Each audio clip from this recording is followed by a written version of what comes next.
and the ancestors are looking out for us. God Hayes is exposing them, man. Okay, you see that chair right there? See how big it is? Yeah. Now look at the Pope chair under it. Scroll down, look at the Pope chair under it. Never have it been made so clear. Young TV.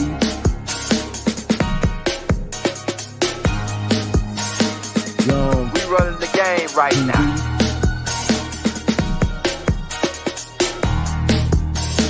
Young TV. Time to take over. Young We the hottest in the game. Hit that like, hit that subscribe button. If you just not tuned in. TV. Share, like on your Instagram, Facebook. Young TV. If you tuned in, we broadcasting live from 2030, baby.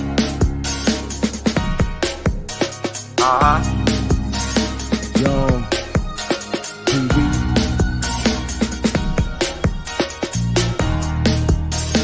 Young Taking over the game, baby. Oh yeah. Young TV. Hit that like. Young TV. Get them likes up in the air, you heard me? Young TV. Ride by. Hotel Islam. Young TV. Assalamu alaikum. Flown lesson. Peace be Young unto you. TV. Right? This week Alchemy try to stop us because the tape that we were about to get ready to put out, man, like I felt the energy on that tape. Like, so they'll just give me more time to add more stuff to the file. But in the meanwhile, what we gonna do is we're gonna go over some more information that I already had, because I got so many classes lined up now that I gotta do all my class. I can't do the AI tapes the same no more unless we doing like the movies, right? So I can put out the movies, but all of my AI tapes now is gonna have commentary to it. And so we already had a secondary class lined up, like a plan B and a C and a D, just in case something happened with the Raw Hayes thing. So we already got another tape lined up. So we're gonna be talking to you about the black thing. Now, so can you see my screen?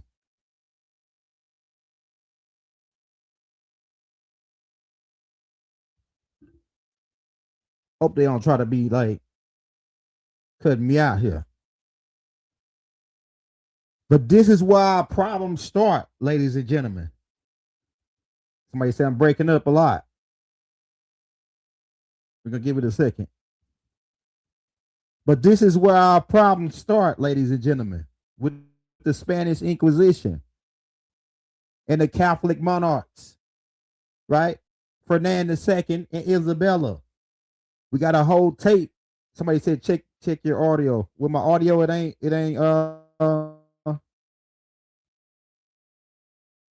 you can't hear me? Can y'all hear me? Hold on. See how they be doing me, man? Yo, can you hear me? In the chat. Okay. All right, here we go, man. Let's rock this. So the Spanish Inquisition officially started in 1478, dealing around the Catholic monarchs, right? Ferdinand, who was a dark-skinned Moor, by the way.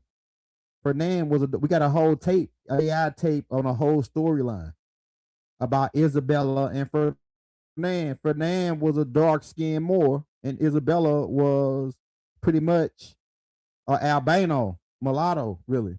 She was an albino mulatto. And so if you go back, Queen Isabella really is the first one that started the COINTELPRO operations, really. The COINTELPRO operations really start here in the Spanish Inquisition setup. And like I said, I got that whole breakdown of how Queen Isabella used the Queen's Gambit to false flag past the Barber Moors. And this is how Christopher Columbus is able to sail over to America. See, before this, during this time, this is where it begins from this time to 1492. So we're looking at how many years? We're looking at about what? 14 years from this time, right? Where they're able to get over to America. But this is where it starts, the Spanish Inquisition. So if you want to start and find out where your problems start at as far as colonization, as far as why you speaking English over in America now and in other parts of Africa and in other parts of the islands around the world are Spanish, y'all speaking Spanish, right? Or Latin, really. Portuguese is all really the same derivative, Greek, right? Because this is the beginning of it, the Spanish Inquisition, okay? So keep that in mind. All right, then we get into different situations or different points in time where certain things will pass, but the sanctums goes back, like I say, the sanctums, which gave all souls to the Pope, right? It says below. Let's get into that. It says which declare necessity belong to the Catholic Church of salvation, exerting the ultimate spiritual authority, the Pope over all humans. The sanctums is when the Pope, they claimed all souls belong to him as the vicar for Christ, meaning the substitute for Christ. So this is 1302. So this is a little bit after, a little bit before 1478, but this is one of the initiatives stemming down through the Papist bulls that stimulated the Spanish Inquisition, thus saying, okay, since all souls belong to the Pope, then any land conquered under this sanctum, the Spanish stemming down through the Spanish Inquisition, that land or whoever the people there can be enslaved, and they villages can be raided, etc., and pillaged, if they ain't Christians. Then you got the Romantic Pontifex, 1458. This granted the right to Portuguese to subdue non-Christian people and seize their lands, like I just said, right? So these different papacies from the popes, different paperworks do different time frames leading up to like this right here, the Romantic Pontifex was before 1478, right? So we get into these different papists that were set up to strategically steal our land, right? It's like I said, I'm gonna link all the AI tapes that we already got AI tapes breaking down each one, right? We got AI tapes breaking down the Doctrine of Discovery, because the Doctrine of Discovery ties into the Spanish Inquisition. So we got different tapes that I'm gonna tie into the links in the descriptions after the show that connects with the Regis, the Papist Bull Regis. It's actually a company name called Regis right now. Their job is to go around and count inventory for stores. So it's dealing with a count. It's dealing with the collection of souls. It's dealing with the Papist Bulls dealing with turning the church over to the monarchy, right? And this is all connected. All right, let's get into it. We're talking about paper genocide in this tape. Paper genocide. We're talking about the word black and the term white and black, right? So paper genocide is a term used to describe international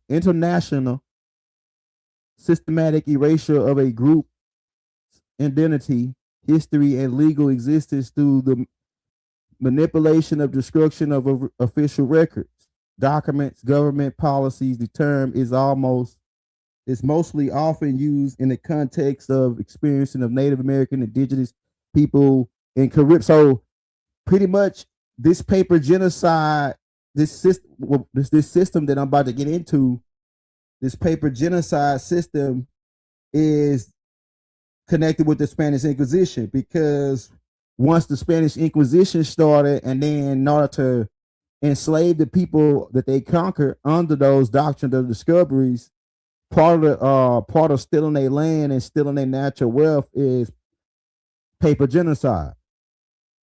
Okay. Another part of this whole paradigm is social engineering. Right? Social engineering is another part.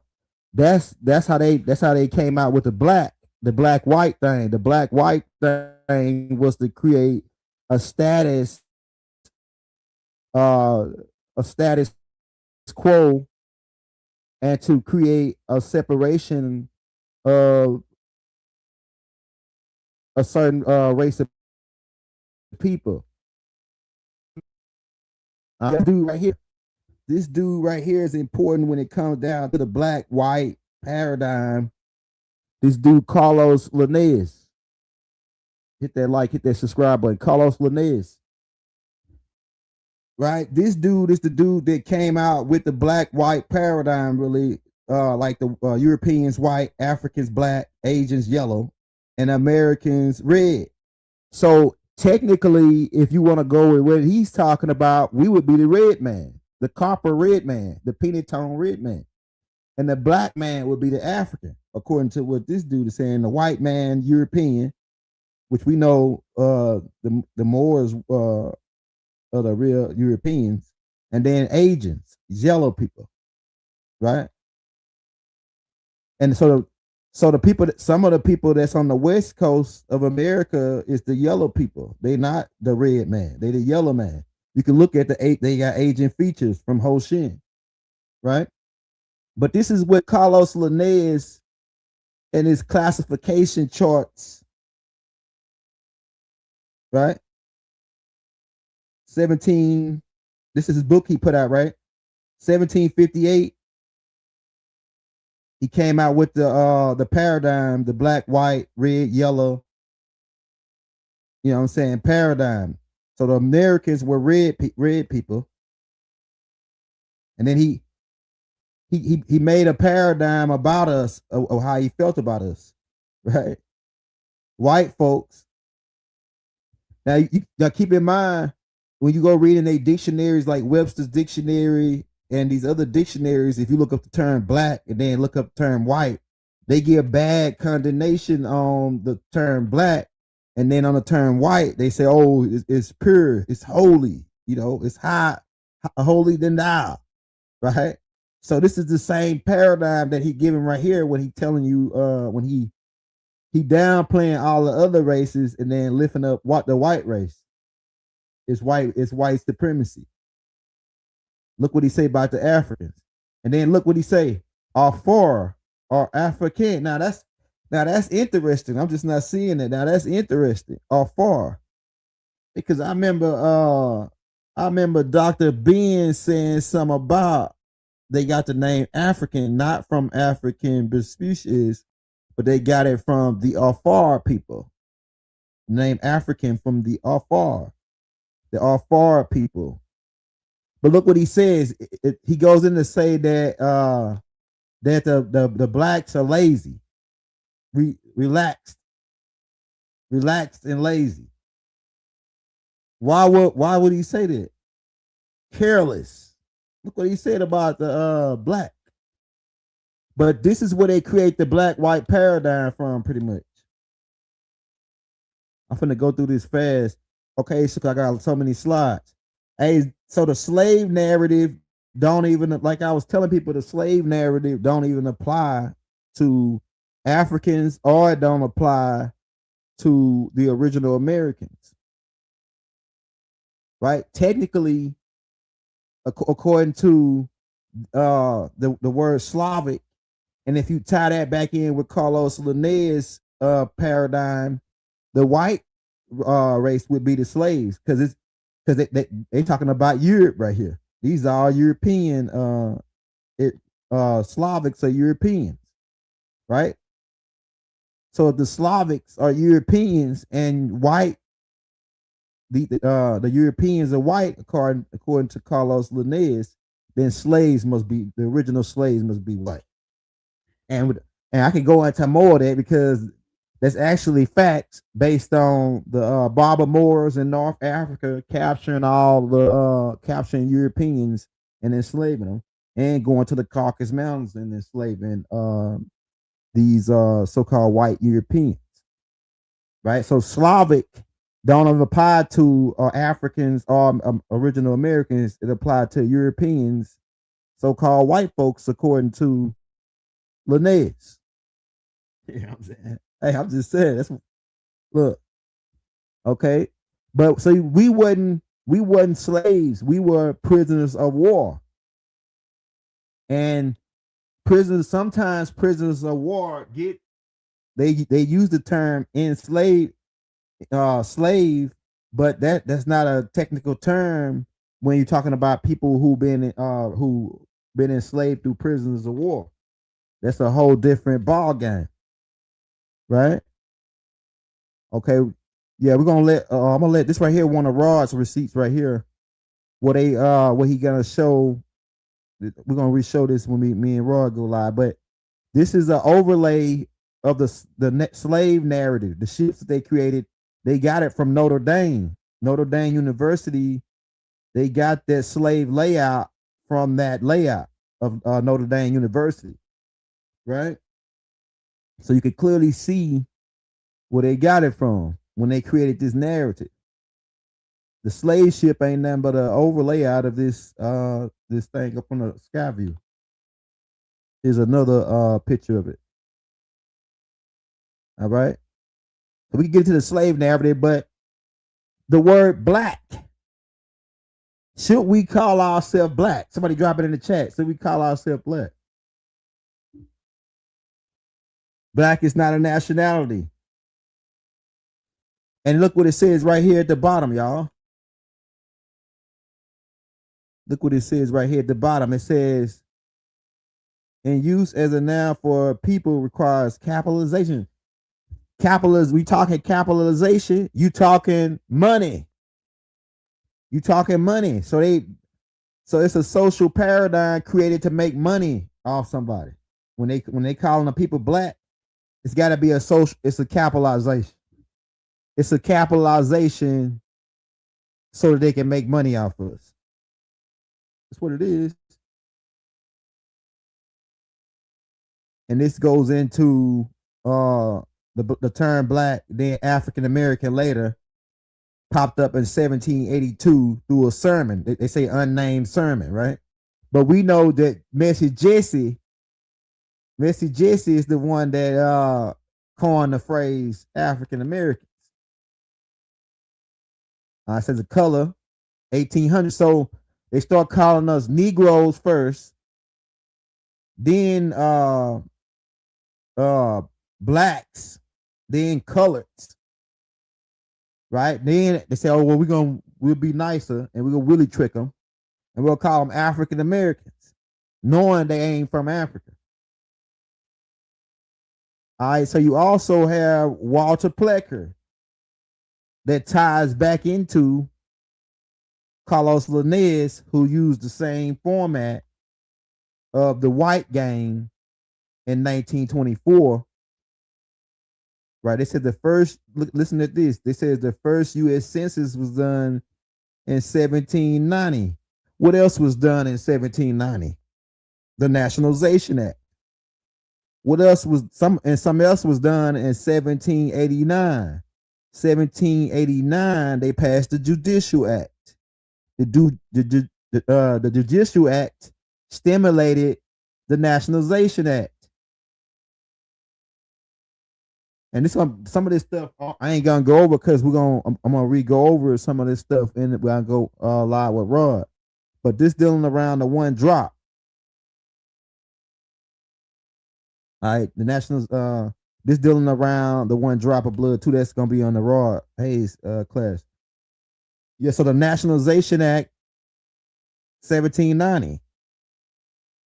This is when the free white man paradigm began to take hold in the United States.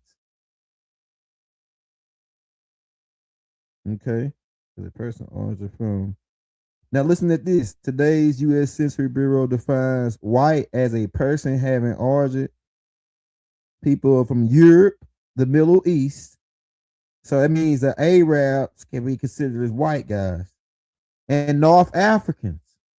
So that explains that why Africans, when they come over here, some of them got white on their passport.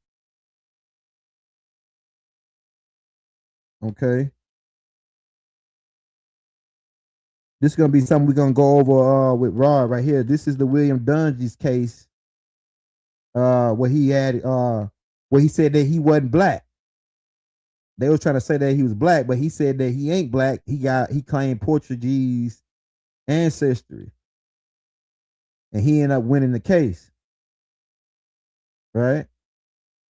A darker complexion, slender lawsuit, white neighbors, right? Portuguese ancestry to establish rights. Yeah, so they were suing him, saying that he had no, essentially, and we're gonna go over more of this with the Rod Hayes tape. Essentially, they were suing his own brother-in-law, was suing him and saying that he had no rights because he was a black man, and he was saying, "No, I ain't no black man. I got a nationality." It says his nationality was Portuguese, and then he eventually won this case. Another thing you want to look into is the David Walker's appeal, right? And this is gonna be one thing that we're gonna go over with Rod Hayes. But it connects to the William Dungy's case and the Dred Scott's case, right? That's gonna come up too. But here go Jesse. The term African American. Messy Jesse, man. Messy Jesse is the guy that went on promoting this stuff. We ain't African Americans. We the original Americans. Armor. Icons. You can go look down what that means. What armor, Armoricans.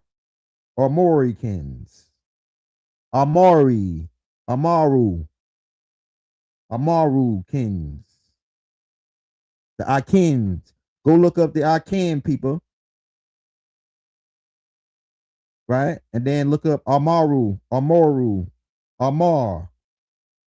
We can get into that because America really means the land of the Moors. It really means the land of the Moors. But the spiritual name for this landmass is Turtle Island. Right? So we called it Turtle Island. We really didn't even call it America. They called it that. But they called it the land of the Moors. That's what they called it. They landed the Moors. So think on that. Right? We called it Turtle Island. Another group called it Tamari, the land of Mary, Maryland, because that's where they landed at. They changed it to Maryland, right? Maryland, but it's Tamari. And then the Spaniards who spoke, they said Tamari, because Mary is Marie in Spanish, so they said Tamari. And then that translated into Maryland. Who was Mary? Anana, the Black Madonna. But like I say, Messy Jesse, this is term first appeared in a sermon. What sermon? Jesse Jackson's sermon. And then you know about James Brown. James Brown was a Native American. You can go look James Brown biology, look his biography up, and it tells you in the biography that James Brown was a Native American.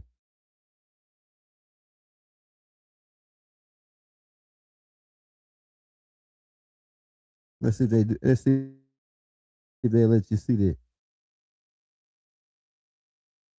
James Brown sold his soul, man. Hold on, we got something for you, man. Watch this. Blank Campus. Now let's see, was James Brown a Native American? Watch this.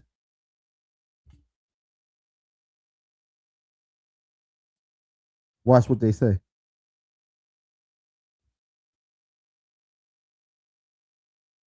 His daddy was a Native American. It says, look, we asked Google, was James Brown a Native American? And look what it says. Yes, the godfather of soul, James Brown, he has Native American ancestry. They're gonna talk about mixed African. Nah, he wasn't mixed with no African. He had his mother was Asian Native American, and his dad was Native, full-blooded Native American. Right? From South Carolina. Look at this. So the South Carolina Indians, Native Americans, right? So it tell you right here, James Brown was a Native American. Say yes. Look at this. So they like it's stuff. Look right here. It tell you right here in this paragraph where it says that Joseph Garner Brown, that's his dad, he was a Native American. Yes, so his dad was, so the Browns, his dad was a Native American. They telling you this, and he was a Brown.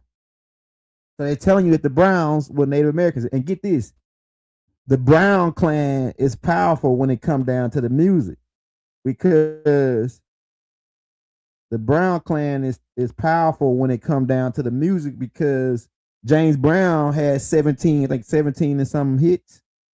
And he had the record until another Brown by the name of Chris Brown. Chris Brown got the record for the most hits. So he got like 40 something, 43 hits.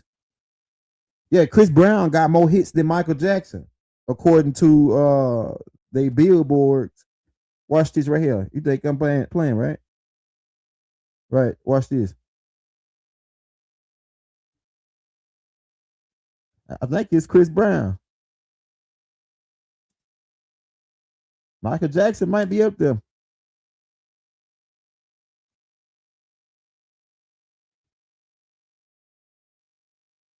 The Beatles, they got the Beatles, but I know Chris Brown, and it come down to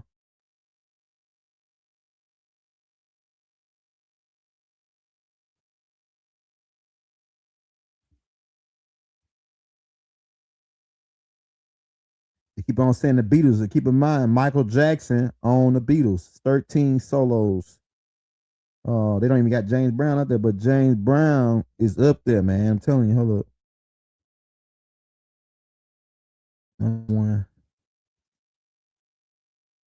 Let's go rhythm and blues.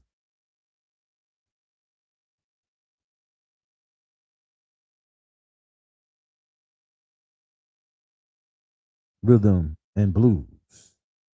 You could use. I bet you Chris Brown, Jermaine Dupri has produced. Yeah, but I know Chris Brown. I think he's leading it. But you can look at the comment. You can look at that Brown. Those Browns connects with the Chamas on the East Coast. I mean the West Coast, and they connect with the tribes in South Carolina, the Brown family. Oh yeah, okay. Also, in the book that Booker T. Washington put out called "Up for Slavery," we got that book in the garage on our shelf. Let's see. Yeah, so the part I want you to look at, let's blow this part out right here. Blow this part out right here.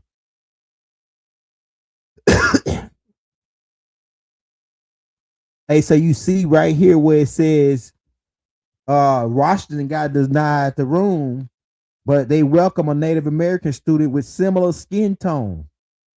That's interesting right there. Because Booker T. Washington was a Native American too. But why would he get denied? It's because it's because of status. It's because of status.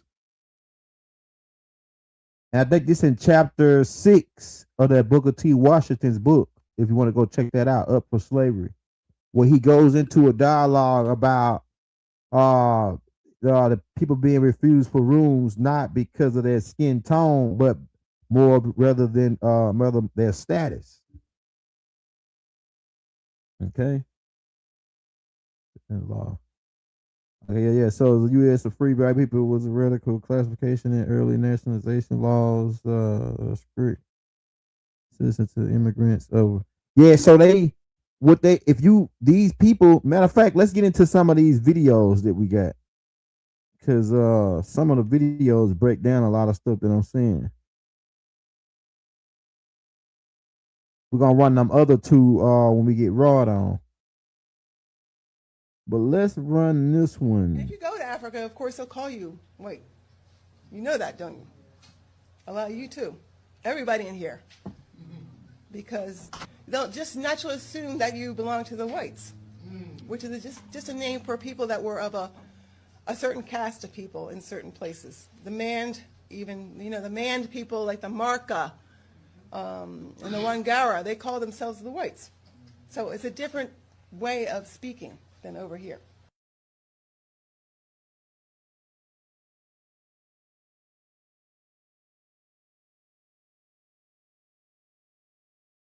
In 1870, they had a Naturalization Act. This is in the Law Dictionary, to where that's when they first lawfully on paper started being called white people. Yes. After that Naturalization Act, nationalization and naturalization are two different processes. Yes. So whenever you have to naturalize somebody, one, the first attribute is they have to be an alien. All right, they can't be the natives to the land and be naturalized. So essentially, these foreigners was, legally incorporating, stealing our status, not our identity, our status, which the word white means purity, purity means God, God means ruler of the land. We're the true landlords, and their whole agenda was to get us out of that status. Because as much as the so-called blacks over here want to keep calling themselves Africans and want to keep calling themselves African Americans, going back to Africa, guess what? When the Africans come here, they are not listed as African, they're listed as white. So you're trying to annex yourself to somebody that when they come here, don't even refer to themselves as that. So who's crazy? Man, get in here, get in here, get in here. I want y'all to see this, right? And this is why you should stop calling yourself an African American, right? Pay very close attention, please. You see this? This is an African name. He's in America, but he classified as white, right?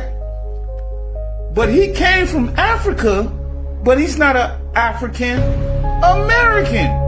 He's a white American. And you can go and take a screenshot. Go and take a screenshot. But let's get a little more deeper. Let's get a little more deeper.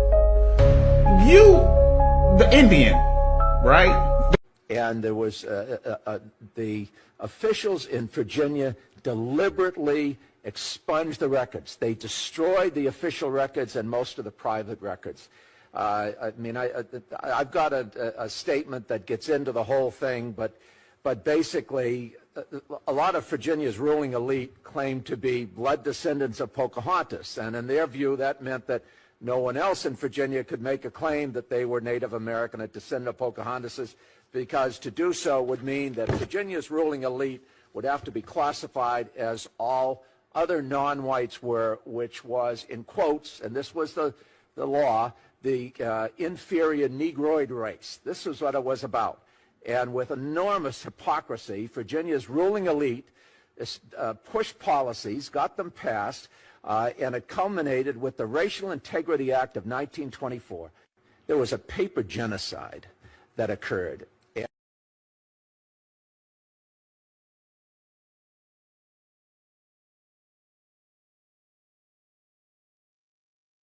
So that's dealing around Walter Plecker's move in 1924, where they was doing the reclassifications there, right?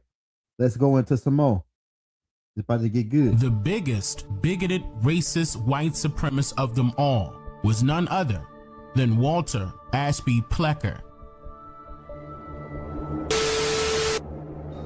The Plecker era was truly one of the darkest times for Native people in Virginia. But I think it's critical for us to think about what was the genesis of the ideology that Plecker was a proponent of. And it's really the eugenics movement. The eugenics movement was a pseudo-scientific movement. We say pseudo-scientific today because we find that the science that they were proposing is not what we today would honor as scientific in any way. The eugenics movement has a direct link to the descendants of Charles Darwin. They somehow made the leap to these notions about racial purity. What is best for each race is racial purity. Plecker and his friends convinced the Virginia legislature to adopt very restrictive legislation in 1924. It's called the Racial Integrity Act. With this legislation, it was decreed that there were only two possible categories. One is white, which means a person, you check that you're white if you have white ancestry, Caucasian ancestry, and absolutely nothing else. The other category is everybody else, and that's colored. So this was very hard on Virginia's indigenous community because in a sense it wipes away their identity on paper. Their ability to describe themselves as Indian was not possible. To describe themselves as Indian was not possible. Keep in mind that our... Okay, so now I want to talk about how the paper genocide of indigenous people actually did happen, you feel me? So let's get into that. I've been studying for 2 nights, so yes, I do got to look at my laptop, okay? So when we talk about paper genocide, we're naming a deliberate strategy used by governments, institutions, and sometimes tribes under federal pressure to erase the people on paper, even while they still physically existed. It's not metaphorical. It's a literal erasure, deliberate through documentation, classification, and law. So what paper genocide means is paper genocide refers to the use of bureaucracy, legal systems, census categories, enrollment criteria, and federal policies to eliminate a people's identity, rights, and political standing without overt physical violence. Because the system knew that they could not unalive us all, you feel me? They used the systems to kill their legal identity, their ethnic classification, their tribal belonging, their land rights, recognition across generations. It's like a genocide carried out with files, records, rolls, and statutes instead of a physical genocide. And this is what we mean when we are saying, or when I am saying, that the strategies go beyond physical action. They have to, because they're not a physical match for us. They're not a real competitor in physical areas. You feel me? All right? So how the paper genocide operated in the U.S., misclassifying indigenous people, census takers, Indian agents, courts, and local officials routinely reclassified Native people as colored, mulatto, Negro, freedmen, mixed, white, or other. This was often done against their will, without consent, or without tribal consultation at all. Once misclassified families lost legal documentation of indigeneity, which then cut descendants off from treaty rights, land claims, and recognition. This was forced reclassification under policies. Like I said, we went over the Dawes Rolls, we went over the IRA. They also did the blood quantum requirements, which were made legal and valid in the IRA. And then tribal termination policies, they did that also under the IRA. And they were designed and used in practice to shrink Native populations on paper. Blood quantum is literally an invention of paper genocide. It ensures each generation has less Native blood and eventually disenrolls descendants even when culture survive. It frames indigeneity as something that can be diluted out of existence, which we know.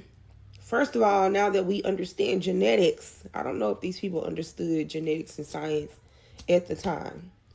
You cannot whitewash blackness out of black people because we're the dominant gene.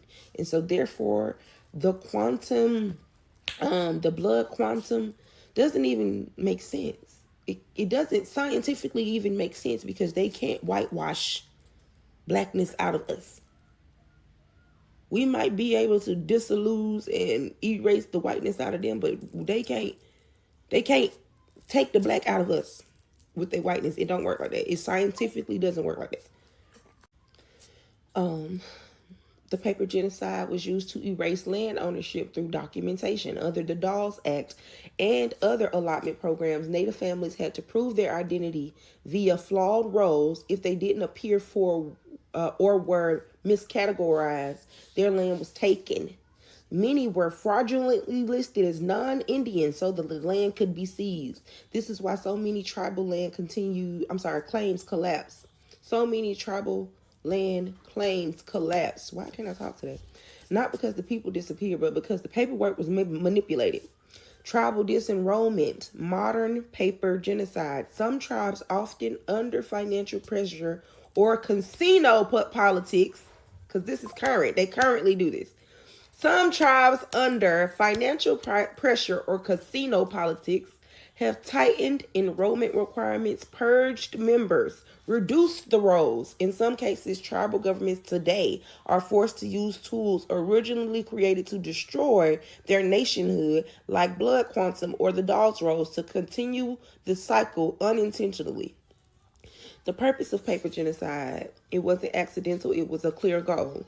Reduce the number of legally recognized Native people. Fewer people equals fewer treaty obligations from the U.S. Collapse land claims. If people can't prove official indigeneity, the land becomes legally vulnerable and able to be sold off to white people. Dismantle tribal sovereignty. No recognized people equals no nation equals no political power.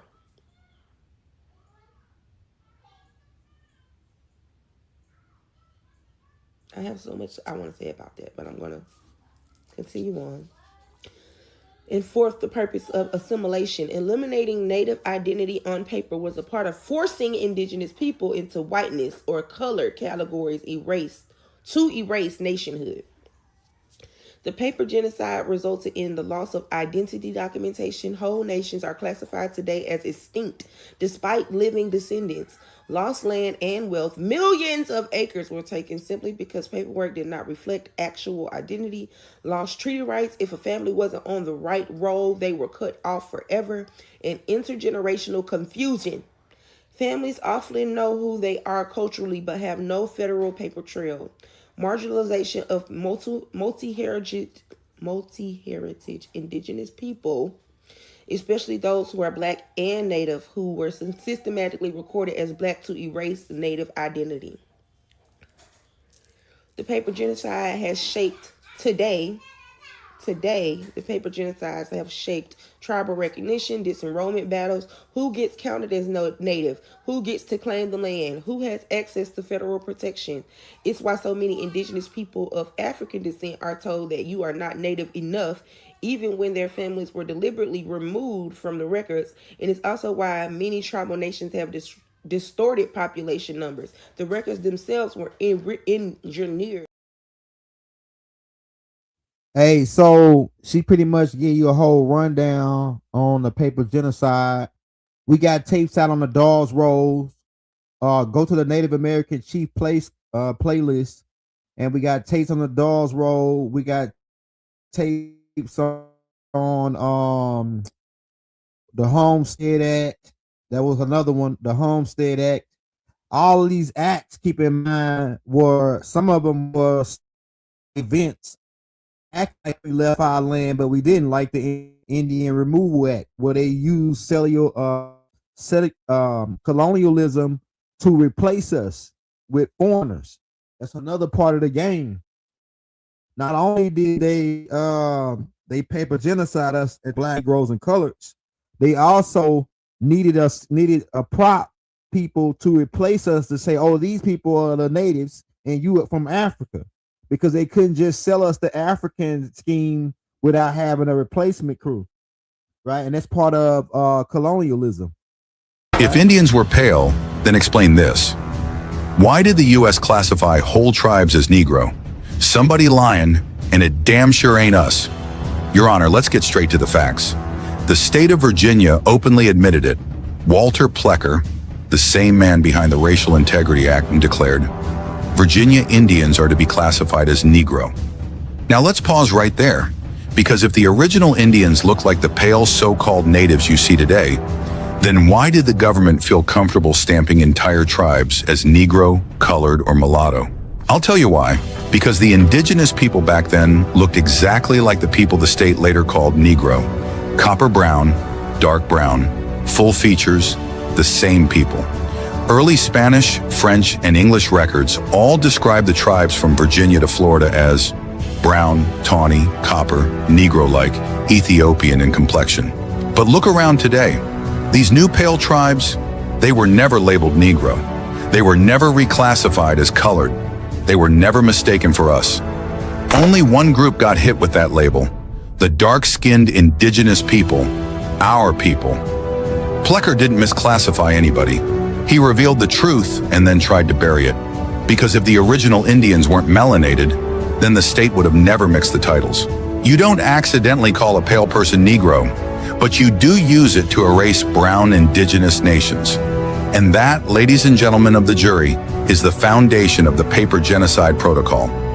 They didn't change our identity because we came from Africa. They changed it because we looked like the original people of this land, because we were them.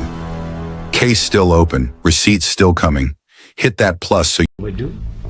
Let's call the Africans black folk and the Europeans white folk. That's where they came from. Nobody in the world referred to themselves as white folks. There were no people classified as white before the 15 and 1600s. As a matter of fact, the term Caucasian is a very relatively new term. It was a guy named Johann Blumenbach who came up with that term around 1790, 1795. So these are relatively new terms. Were there white people in antiquity? She asked that question. Were there white people? And certainly people with lighter skin existed, but did they perceive themselves as white? No, for neither the idea of race or the whole idea of whiteness, it didn't exist. People weren't, there was no real relevance given to that kind of idea. People were more interested in the regional stuff and but there was no concept. Not until the construction of the mid-1800s notion of the Caucasian, Carl von Linnaeus and Johann Friedrich Blumenbach, who came up with this whole idea of this Aryan nation, just a whole basic fictitious hot mess, did the whole idea of race and whiteness even appear. Hold up. If the African slave trade ended in 1810, how the hell did the number of so-called slaves triple by 1865? Somebody lying, and I got the receipts. In 1808, Congress banned importing Africans. By 1810, the trade was officially over. Yet the enslaved population jumped from 1.1 million to almost 4 million by 1860. That's a 260% increase, with no ships coming in. They told you it was natural increase, but plantation records show high death rates, low life expectancy, and infants dying by the thousands. That math don't multiply like that. Here's the real play. America didn't need ships. They used reclassification. Indigenous tribes labeled free people of color got recoded as Negro. Prisoners from the Creek and Seminole Wars were enslaved under treaty language. POWs equals property. Then came the Walter Plecker files. Entire indigenous bloodlines erased from records. One pen stroke, and you became black on paper. So if the trade was banned in 1810, but the slave count tripled, you ain't looking at importation. You looking at identity theft. The jury got to decide, was this slavery or paper genocide? Hit that plus button so you can follow the case. We just getting started. It was paper genocide. Right? So we following, if you're just not coming in, hey y'all, if you just not coming in, we was supposed to go live with Rod at 9:30, but Rod had a family emergency, so we had to reschedule. So we had this tape as a backup tape for just in case, right? And so what we're talking about here now is the black-white paradigm and how it come about and how we're not black, Negroes, nor coloreds, but we are the original Americans. We are the natives and indigenous to this land, which has the spiritual name of Turtle Island. Now, like I say, they called it America, which is the land of the Moors or the land of the rulers, because America translated to ruler, right? The land of the rulers, right? So we just breaking all that down for you, right? The whole black-white paradigm. Now we got some more for you. Let's keep going. We got some good stuff up in this joint, man. Let's see. We broke that one down, this one down. The term Negro erased whole tribes, and they knew it. Your Honor, members of the jury, hold up. If the African slave trade ended in the term Negro erased whole tribes, and they knew it. Your Honor, members of the jury, this is Exhibit C, Part 1. The evidence that Negro wasn't just a race label, it was a weapon. In 1854, the California Supreme Court made it official. They said, the term Negro does not include all black persons. They admitted that black and Negro were generic labels used to group all non-white people. That includes Native Americans, mulattoes, and even Asians. The words white, Negro, mulatto, and black person, wherever they occur in our Constitution, are to be taken in their generic sense. Translation: if you weren't white, you were labeled Negro. Even if you were indigenous, the Portuguese did the same thing. They called native Brazilians negros da terra, Negroes of the land. It got so bad that in 1755, the Portuguese government banned it. It is a scandalous abuse to call the Indians Negro. Why? Because it was used to make people think the original people were slaves from Africa, not from the land itself. In America, the U.S. Census was part of the game too. After 1850, census agents were told to list mixed Indians as mulatto or black, even if they were free and never enslaved. If you weren't on a reservation, you couldn't be counted as Indian. This is how whole nations disappeared on paper. Many persons of Indian ancestry were classified as Negroes, mulattoes, or people of color, not because of slavery, but to strip their rights. When asked by the North Carolina Senate if the colored people in Robeson County were Negroes, Judge Giles Leitch responded, "I do not know what they are. I think they are Spanish, Portuguese, and Indian. But I don't think there's much Negro blood at all." Even white lawmakers couldn't explain who these people were, so they just labeled them Negro to strip land, identity, and legal standing. If the term Negro was applied to free indigenous people, mixed-race native communities, dark-skinned tribes living off reservation, then what does that say about the so-called African Americans today? What if many of us were always here, just reclassified? Hit that plus button if you're ready to keep exposing the paper genocide. Don't let your ancestors... White people did not exist on planet Earth until 1681. We learn from this history that white people were built upon the idea that British had of themselves as white, as Christian, as freeborn, as deserving of rights and privileges from which others can be denied. To this day, white people have not been defined as a matter of law to this day. This history teaches us that white is the tool by which laborers were divided. Now, experience ourselves as more connected with Paris Hilton, those who shared the same living conditions, the same opportunities, than with our African American neighbor. The first Congress of the United States determined 1790 that in order to become a naturalized citizen of this new republic called the United States of America, one had to be white. This was valid law in the United States until 1952. You had to be white to be a U.S. citizen. So you had to be white to be a U.S. citizen. Right? So they tell you it got nothing to do with us. Okay. White people did not. Carl Linnaeus, also known as Carl von Linné, was a Swedish botanist, zoologist, and physician whose groundbreaking work laid the foundation for the system of classification used in biology today. Often called the father of modern taxonomy, Linnaeus revolutionized how scientists name, categorize, and understand the natural world. His system of binomial nomenclature, giving every species a two-part Latin name, remains the universal standard in biology, ensuring order and consistency in the study of life.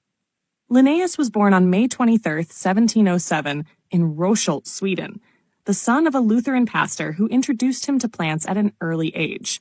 His fascination with nature grew into a lifelong passion. He studied medicine at Lund University and later at Uppsala University, where he quickly gained a reputation for his knowledge of botany. During this period, medicine and botany were closely linked, as many treatments came from plants. Linnaeus's botanical skills eventually led him to a medical practice and an academic career, but his true legacy was in natural history. In 1735, Linnaeus published Systema Naturae, his most famous work. In it, he introduced a structured system for classifying and naming living organisms. Instead of long, descriptive phrases previously used to identify species, he introduced the elegant simplicity of binomial nomenclature, a genus name followed by a species name, such as Homo sapiens for humans. This innovation standardized biological classification and made it easier for scientists around the world to communicate about species without confusion. Linnaeus categorized life into kingdoms, classes, orders, genera, and species, creating a hierarchical structure that reflected both similarities and differences among organisms. While his original system... And to make a long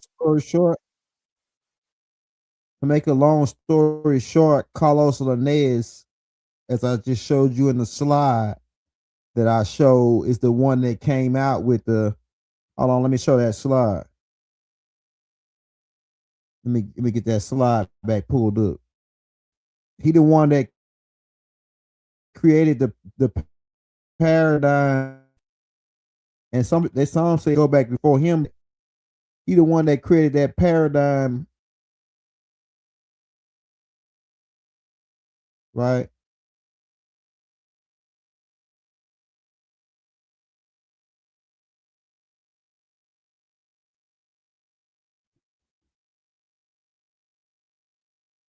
Hold on, y'all. Let me find it. Right here, right? Where he broke all the world's people, the Homo sapiens, into 4 categories. The Americans being the red man, the Europeans being the white man, the Asians being the yellow man, and the Africans being the black man. And so this is where they create all this white, black paradigm. But you still don't see yellow and red. They don't incorporate yellow and red in their ethnic group system. It's always white, black, Latino, Native American, and others. Right? So he's instrumental in doing that. And then that stimulates the Nationalization Act, where they nationalize immigrants. That stimulates Walter Plecker's whole game plan, right? That stimulates pretty much the whole get down on the paper genocide. Well, not the whole get down, but pretty much the source of the get down on the paper genocide and the black Christian codes, etc. Right? A lot of us have been written out of history. It's called paper genocide. Laws were passed starting in 1700s, 1800s, but the final law that was passed was called the Racial Integrity Act, which was passed in 1924.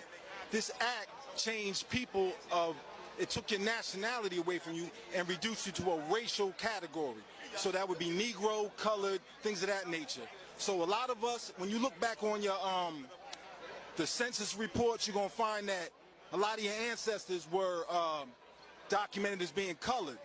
Now, when you understand that the original term for colored represented anyone who was indigenous and what they would say Native American and black, right? But the point is, black is not a nationality. So when they deal with these, when they say black, they hide in a nationality.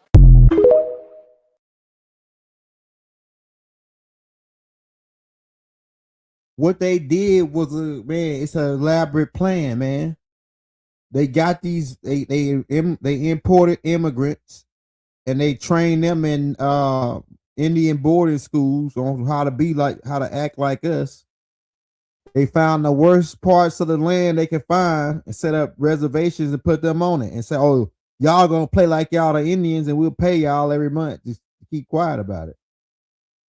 And the black Negroes and coloreds, we're gonna enslave them and make free labor. It's part of, like I say, it goes back to the Spanish Inquisition, doctrine of discoveries, Papist bulls, sanctums, right? Carlos Linnaeus social game. It all ties into robbing us for our natural wealth and stealing our estate. This is all part of the game, man. It's a big elaborate game. And by the way, we're not black. How about that? We're not black. We're Indian. Yeah. We're Native American. Yeah. How many of y'all grandmothers got Indian in your family? Yeah, I'm Indian. Wait a second, but what happened to the Indian? We black. Show me black on the planet. Why you stop recording? He knows the fucking shit. Why you sound crazy? Nah, because you think I sound crazy. No, you don't sound legit.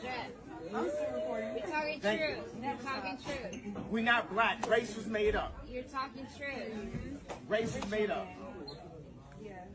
Stop recording because she ain't want that out. Show me black on the planet. Show me black. Everybody else, they European, they Australian, they Chinese, they Japanese. Show me black on the planet. We marginalized as entertainers. Crazy because he's black. Nick, what you care about crazy? No. And I'm saying, niggas be coming to me really like, working me talking about something. When I'm gonna apologize? When they gonna apologize to me? When they gonna apologize to us? Yeah. Fact. Avoiding us, locking us up, putting drugs in front of us, locking up all our leaders and calling them gang leaders. Who else is gonna put the community together? And anybody that could put the community together, they put them under the jail. And when I talked to Trump, he ain't never get Trump. Trump could have freed Larry, bro. Fuck Trump. You know what I'm saying? So Trump, look, you want our support? You have to promise, nigga, in writing on your life, you gonna free Larry, bro. And that's not just it. The communities, nigga, it's so many acres in America. We don't have to stay in the inner city. We don't have to stay on top of each other. They motherfucking made the Twix double the size, trying to make us fat. They doing this inclusive shit. They just made that girl Paloma the head model. They trying to push fucking obesity to us. They put us in a McDonald's commercial. They put your brother in a McDonald's commercial. They try to put me in a McDonald's commercial. McDonald's kills you, my nigga. They not putting healthy shit. You can grow fucking food right off the side of the ground, my nigga. You don't gotta pay for all this shit. And fuck all this Chanel shit we do to impress niggas going broke to impress other broke people, man. Yeah. Fuck the Chanel bag and... What did white mean during colonial times? From the Black's Law Dictionary by Henry Campbell Black, M.A. Free white persons, meaning all persons belonging to the European races, then commonly counted as white. It includes all European Jews, Sephardic Jews included. Now the more relevant part, and Moorish inhabitants of Spain and Portugal, the mixed Greek, Latin, Phoenician, and North African inhabitants of Sicily, and the mixed Slav and Tartar inhabitants of South Russia.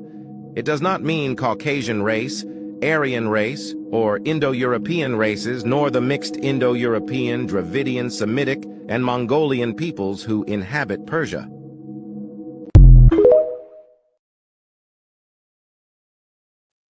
So, hey, Kanye West was going in, man. Now you know how they be, making Kanye West look like he crazy, man. Because I think Kanye West be watching our tapes too, man. Shout out Yeezy, man.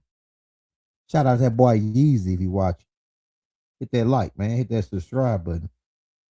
Yeah, so we're gonna keep it moving, man. We got more for you. Free white persons referred to in Naturalization Act as amended by Act July 14th, 1870. Remember these dates has meaning naturally given its first being used in its statutes. Remember these statutes meaning all persons belonging to European races then commonly counted as white and their descendants, including such descendants in other countries to which they have immigrated. It includes European, Jews, more or less intermixed with peoples of Celtic, Scandinavian, Teutonic, Iberian, Latin, Greek, Slavic descent. It includes Megarians, Lapps, Finns, the Baskites, the Albanians, and it includes the mixed Latins, the Celtics, the Iberians, the Moorish inhabitants of Spain and Portugal, the mixed Greek Latins, the mixed Slavs and Tartanian inhabitants of South Russia. Listen to this. It does not mean Caucasian race, Aryan race, or Indo-European race, nor the mixed Indo-European, Dravidian, Semite, Mongolian people who inhabit in Persia and become a citizen of the United States as being a free white person. It does not mean Caucasian race. So now you ask, well, who are they? Who are all these people? These people have took our designations and has flipped it onto us. The lie and the spell has been told to all of us, brothers and sisters, and this is law. Now, to me, in this part about it's stipulations on that free white man. I know that some Moors say, "Oh yeah, well we the free white mans, right?" That's the story that they give.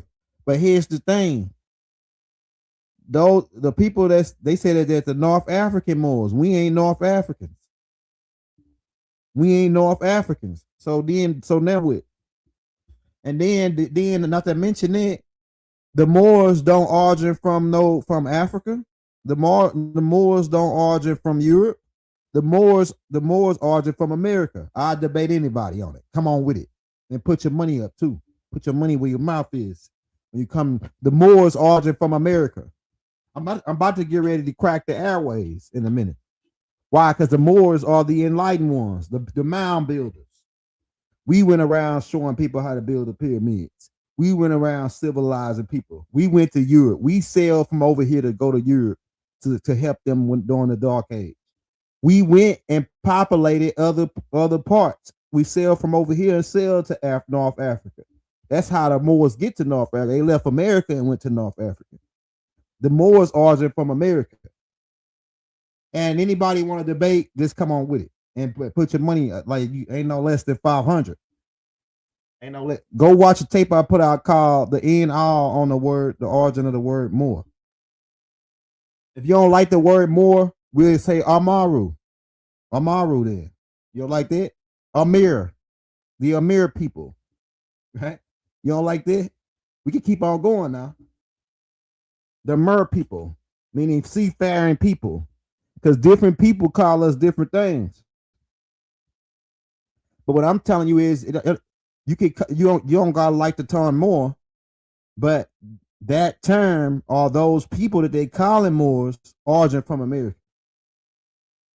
We are the civilizers.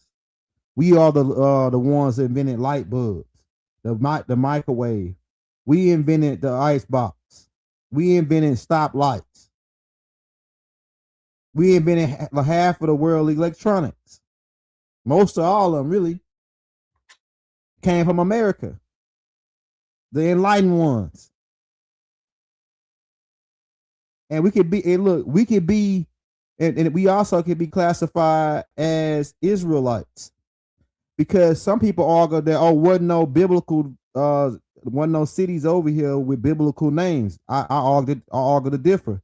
Because they found a Hebrew tablets up by Missouri that go back 6,000-7,000 years. How you finding a Hebrew text or these Syriac Arabic? That's really what it is, because there's really no such thing as the Hebrew language. That's actually an action or adjective. It really don't apply to a people. It's an action that applied to us. Really, it applied to us because we could build boats and sail across the great river to Africa. So when we got to Africa, They say Hebrews. They called us Hebrews when we got to Africa, right? When we crossed over the Great River. What's the Great River? The Atlantic, right?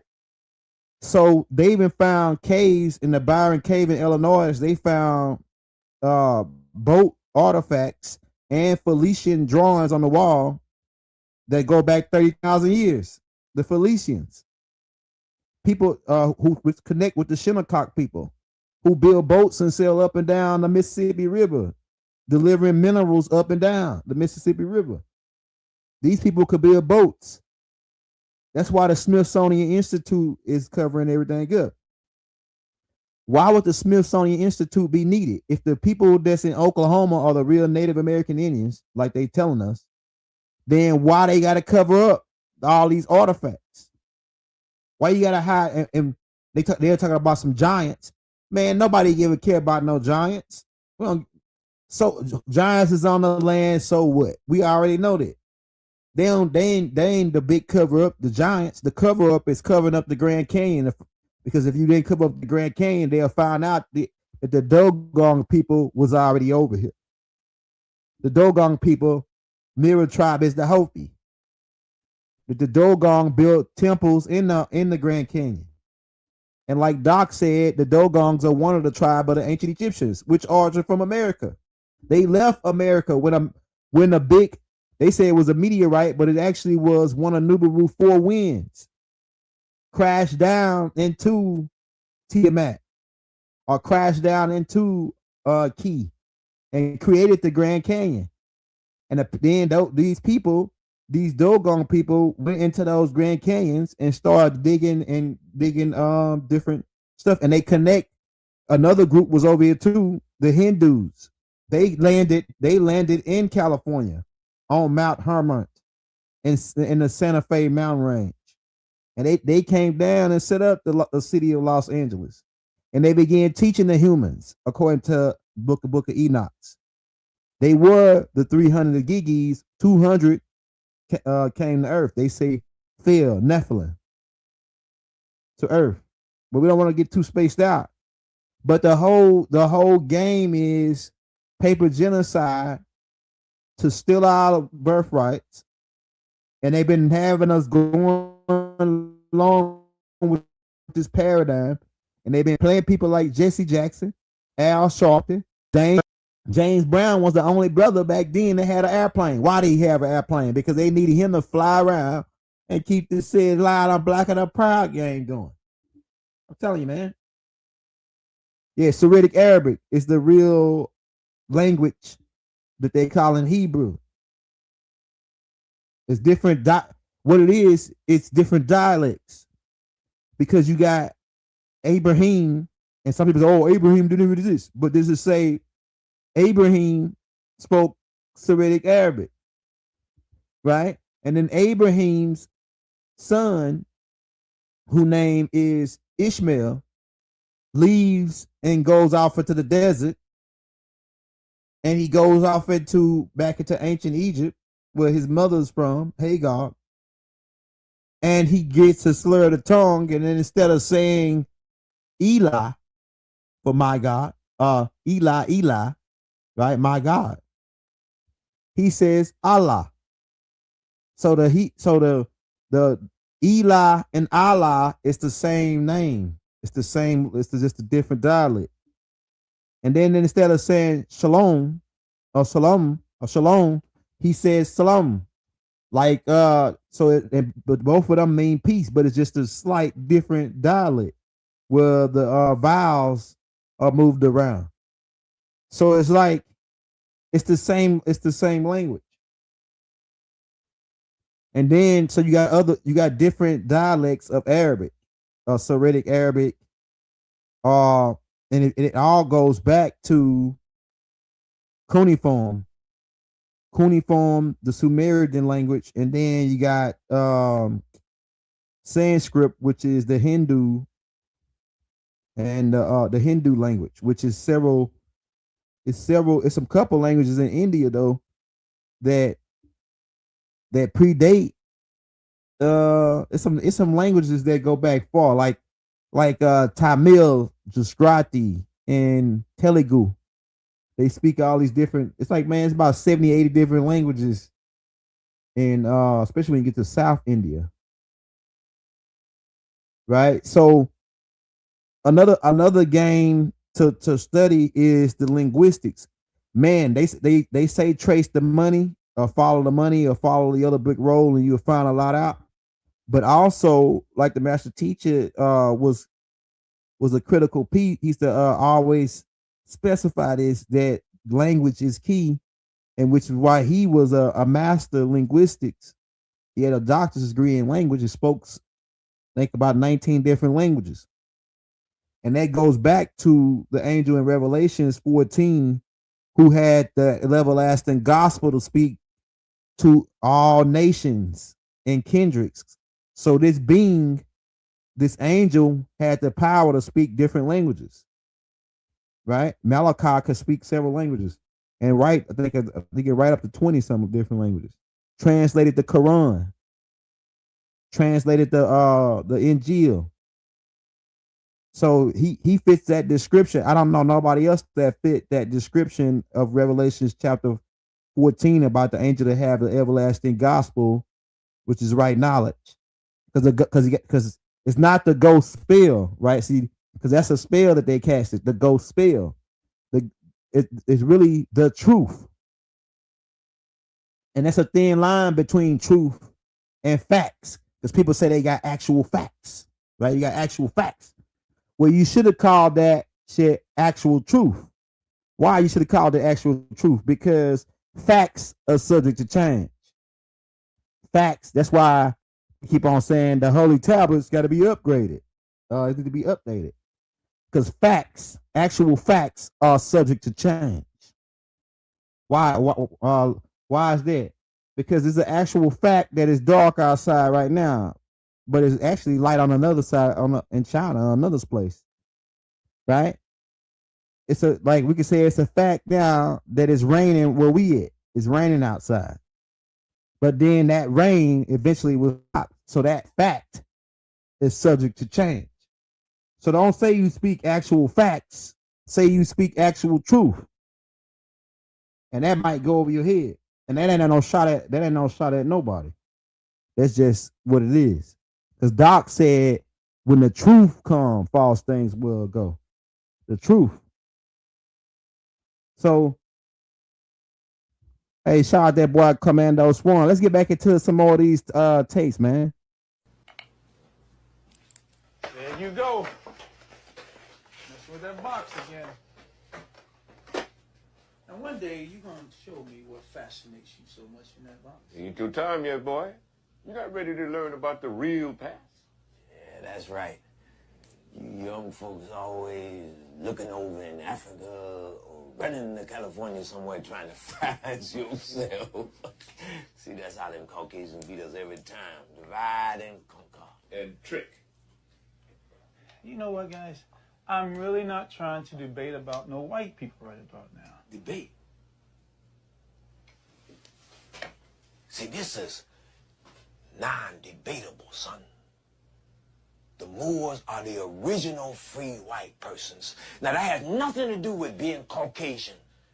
White is a legal term, not a skin color. Look it up in Black's Law Dictionary. Get an old 4th edition, though, before 1970 when they really started deleting things. Just because you can't see it, don't mean it's not there, Don't boy. get so heated. Ignorance or deletion is no excuse for not knowing the law. But the government loves to play hide and seek with the truth. It's not a question of... So like I say, to me, yeah, the Moors, the North African Moors, they say could be classified as free white man. And the but over here in America, like I say, that wasn't our paradigm. The black, even who paradigm is this? The white black paradigm. We didn't have that paradigm up in America until like 1700s. So what I'm saying is, it could have been no way over here we called ourselves free white mans. It could have been no way in America that we call ourselves free white mans prior to the 1700s. if Carlos Linnaeus and them came up with it. So that's I disagree with and I take in perspectives, but I'm gonna have to disagree that we called ourselves white or black. We ain't call ourselves none of them terms. That's Carlos Linnaeus. That's Walter Pleck and them. Even if you go out to say you a free white man, that's still their paradigm, not ours. It wasn't over here before the Nationalization Act and all these other things. So it's pretty much game. So that free white man, hey, shout out my Moors. Like I said, that free white man to me is game. It still locks you into their paradigm. If you try to call yourself a free white man. Okay? The paper genocide they don't teach. You were never just enslaved. You were reclassified. You were renamed. And it started way earlier than 1619. In 1519, Spanish colonizers were already calling native people negros de la tierra, blacks of the land. Not because they didn't know the difference, but because they wanted to erase the difference. By the 1530s, Jesuit missionaries were calling indigenous folks negros. That way, when the slave laws came down, they could claim your body and your land. Then 1619 rolls around. The first African ship lands in Jamestown. But you already knew slavery had started, because it started with indigenous people, disguised in words. In 1705, Virginia passed laws saying anyone not white or Christian is now legally a Negro. Boom, just like that, native people disappeared on paper. By the 1800s, the census marked free persons of color, most of them native, as just Negro. Your grandma went from Cherokee to colored in a single pen stroke. In 1854, California courts even called Chinese immigrants Indians just to silence their voices in court. This was never about skin, it was about control. They didn't just steal people, they stole identities. But here we are, putting the pieces back together. Land, blood, name. Good morning. So before I get... Hey, before I play this next clip, because people was asking, okay, like I said, but I can agree to a point that we didn't even call ourselves Moors. Like I said, a lot of these terms were what other people called us, like the word Moor or Mari, Amaru, like that. That's the Spaniards call us that, the Amaru people. And then some people, the French call us the Amer people, where you get the American. So different people call us different things. But if you look at the meaning, the definition of those terms, like when the French call us the Amer people, they call us seafaring people, meaning people who could build boats and sail across the ocean. The Amaru dealing with the serpent and the pyramid building and the mound building. The Amaru ties us back to the mound builders, right? And the serpent clan, because dealing with the Kundalini energy and how a pyramid spirals up. Because if you look at a stepstone pyramid, it's actually like a spiraling up serpent to the top, and it's dealing with dealing with fire in the middle. The fire in the middle, like that's what pyramid means, right? And so they had different terms and they meant different things that described us. But what did we call ourselves? Well, one of the terms that I heard that we called ourselves were the Timerians, right? From the land of Timeri and the Timerians at one point, before we would call Americans. And that's one of the secrets that these killer clowns, these Shriners know. One of the secrets, because one of them revealed that he said y'all nationality is Timerian. Timerians, the Timerian Moors. That's what these killer clowns know, right? But they want you to go around calling yourself blacks, African American, And it really shouldn't be that many people promoting this African American thing no more. All this black slave thing. If you see anybody promoting that, either they slow, they caught into a time warp and they still behind on time. The truth is out, the cat is out the bag. The actual truth is out now. We are not black, Negroes, and coloreds. We are the Timerians, the original inhabitants of Turtle Island. And we was here for billions of years, not millions, not thousands, billions of years. And that's what Smithsonian Institute is really covering up. You are the Israelites. That's not a biblical term. That's an ancient Egyptian term. The Bible added into it. It's a combination of three gods: Isis, Ra, who is Murdoch, Isis, who is Anana, Black Madonna, Mary had a little lamb, and then they want to say who was white as snow, right? But the Black Madonna had a black boy, the little black boy, right? Dogs. But they like to play these games that they try to pull us black into that black paradigm. But like I say, black is social gain, so they can reclassify us as chattel property. The Negro game, Christian stock. And then all Abraham Lincoln did is transfer Christian stock to Congress. Transfer all the slaves over to Congress. So let's get into this next part. Hey, I'm going to get to your question, Commando, about the 2042 thing. Because we already got a tape out called What Gonna Happen After 2043, and it goes into Barry and Trump being a world dictator. Barry and Trump becoming a world dictator. I got a whole tape out on that. Right? So let's go to this next one. Good morning. So before I get started on today's video, I just want to say a quick thank you to all of the new followers and all the love you guys have shown me, the support you've shown me. I hope you enjoy this content and that you stick around and continue on this journey with me, uncovering history and just learning. So there's been talk and discussion back and forth about the transatlantic slave trade versus the trans-American slave trade, and where you're from and who's right and who's wrong. So I just asked ChatGPT, are so-called Black Americans indigenous Americans? And the answer I got back was this, and I quote, "So many so-called Black Americans are indigenous Americans, but the label erased that identity." So let's talk about that, what it really means.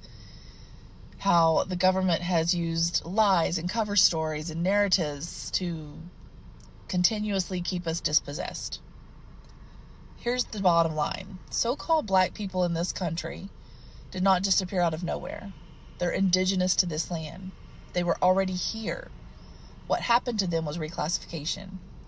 Indigenous people were enslaved, controlled, and relabeled on paper as Negro, colored, and later Black.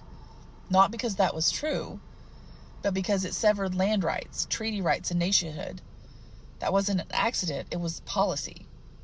The idea that million upon millions of people were shipped across the ocean while colonizers already had an entire continent full of indigenous people that they were already enslaving doesn't even make sense, economically or logistically. The Africa narrative serves one purpose: to say that you were not from here. And if you're not from here, then your land can be taken, your sovereignty can be denied, genocide can be erased, and your descendants can be kept in permanent subjugation. That's not history. That's the cover of the United States. That's their narrative that they want you to believe. Black is not a people. It's not a nation. It's not a culture. It's a colonial caste label created by the United States to collapse indigenous people into a permanent underclass. Once they could no longer openly enslave Indians without legal consequence, they needed the paperwork to change. That's why the census changed. That's why identities disappeared. When you convince a people they are not indigenous to their own land, you can deny reparations and deny land return, deny sovereignty and international protection, deny self-determination. And when you call the resistance criminal, violent, ungrateful, it's not accidental confusion. It's ongoing colonial control. So when I say many so-called Black Americans are indigenous, but the label erased that identity, I'm not talking about feelings. I'm talking about records, land, law, and intent. The greatest lie wasn't slavery. The greatest lie was convincing indigenous people they were never indigenous at all. And once you see that, you'll never unsee it. The more you know. Oh yeah, man, she spit nothing but actual truth. Man, that was a good one. Yeah, shout out Chief Jaguar, man. L is the Canaanite, ancient Canaanite way, God, and goes back to Anu. Anu is the supreme deity amongst the Anunnakis. El Elo, or El, is the singular form of Elohim, which means gods, plural, a group of beings. But El Elo, Elion, El, and goes back to An. Like I said, that's the ancient Canaanite way of saying and goes back to the ancient Sumerian title, Anu, which is actually a title that means Most High God. So El stimulates down to, like, say some of the Moors take the L and it represents the God tribe. Like you got Mike L, Gabriel, Ezekiel L. So when you see the L is dealing with, mostly masculine. There are some angelical or extraterrestrial beings, feminine, with the feminine energy with L as well. There are female L's as well. They call them goddesses, because a lot of people, we talk about Anu, but we forget about Anu 2. Listen to that. Anu 2 is Anu's wife. And she's Anu too. She's the Most High too. That might go over your head. But like I say, Jaguar L goes back to Anu. Elion El. Raza El the first, who is the head supreme commander or Most High God amongst the Anunnakis. Let's roll that next clip. They wrote Asian Indian. Now India's in Asia. You don't need to write Asian Indian. But they wrote American Indian, so they had to write Asian Indian. Look at all the Chinese, Filipino, Japanese, Korean, Vietnamese. Sounds like the best food court ever. I didn't check that box. All these boxes. There's nothing left. All that happens is if you don't have a box for you, you get down, and then there's something that says some other race. Some other. Kind of like we don't care. Just write it here. Now, a lot of people in our community did that, and if you're an Arab, if you don't have a box, you check some other race. Now, every Arab has gone through this. They're filling out a college application or a job application. Are there any Arab Americans here today? Yes? All right, don't be too excited. But if everyone has gone through it, and they're frustrated or annoyed, and they don't have their box. So they check other. Now, on the United States Census form, if you check some other race and you put in an Arab country, do you know what happens to that form? Do you know what happens to that form? You know what they do with that form? They don't burn it.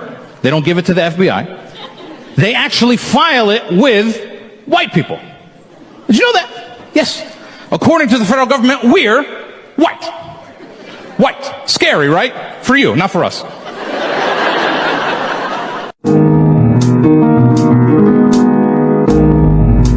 So I had to check the box for white. And I never really understood that because technically I'm not white. You know, I've got olive brown complexion skin. I'm Palestinian. People consider Arabs like not white, right? So when I finally owned my own business, I was like, I'm going to look into why am I not a minority? And did a little research, and it turns out like in the early 1900s, when people from the Middle East are coming over to America, people who were already here that are considered white, like from Europe and everything, didn't want them to be considered white. But people from the Middle East said, well, if we're not white, then Jesus can't be white. So it kind of dispels your whole like, yo, somebody's been lying, but we're about to get to the bottom of it.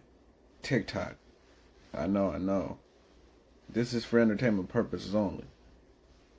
Let me slide one time, alright? Just let me do my thing. Don't worry about what I'm doing over here. This is for entertainment purposes only. This is just a theory. I'm not saying that this is true. I just want y'all to hear me out and tell me what y'all think, alright? It's just a theory. Some of the events are true, though. Some of these things did happen. Like this. This did happen, alright? They didn't teach you about this in high school, but there's a lot of crazy things that are going on in history that nobody seems to know about or nobody wants to talk about. But we're going to bring the truth out because it's just that age, right? It's time for this. There's resets that happen. The timeline is jacked up and we all know it, right? We know that they change history.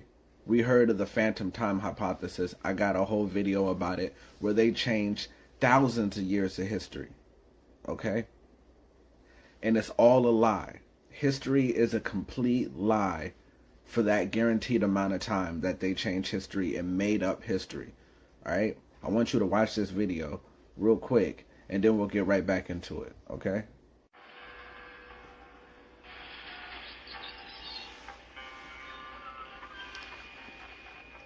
Welcome, and thank you for joining me for today's exploration into orphan trains, completing the reset. The objective of today's exploration is to consider the role the orphan trains played in the last reset.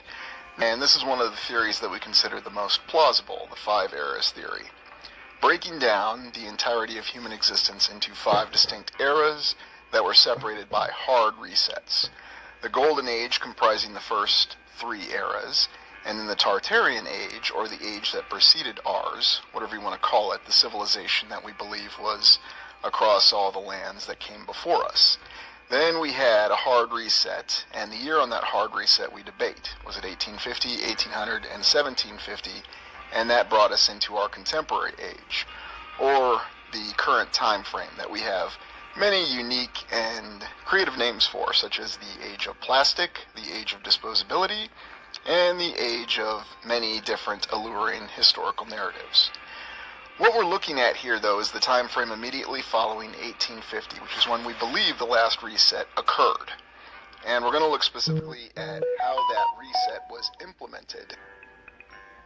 It looks like there were 3 distinct approaches that were used: conflict, assimilation, indoctrination, and typically in that chronological order.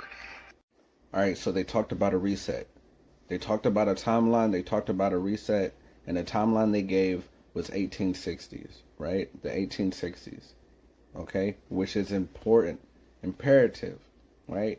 So between the 1860s and the 1900s, mid-1900s, they had the orphan children, these children who were getting sent all around the world, right? All around America, right? To work on farms, begging people to take these children in, right? Open your doors, please. Somebody take these people in. But I think there's a sinister plot. And I think that that's the reason why you only hear about one half of history.